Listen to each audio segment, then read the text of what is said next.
чон хоёр.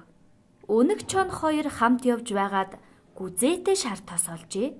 Хоёулаа ин тэнцүү хувааж идэхээр завдаж байтал чон Энэ тосыг энд идэх нь ерөн зохисгүй.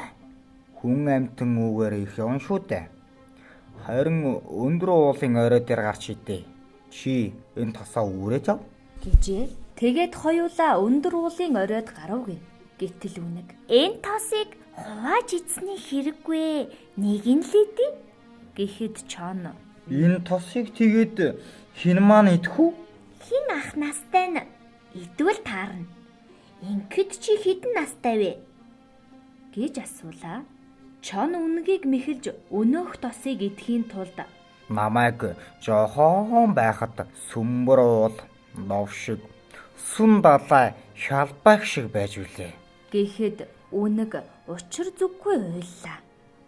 Чон дотроо Шарга гайхал чамайг нэг сайн хэллээ дээ. Одоо чи уйлсан ч уйлаагүй ч энэ тос минийх болсон да.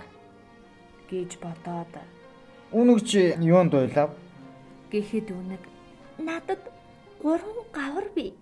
Хамгийн бага нь чамтай чацуу юм байна. Тэгээд сэтгэл уярчглаа.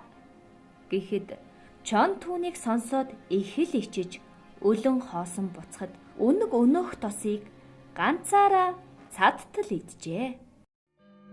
Үлдээ хөөртэй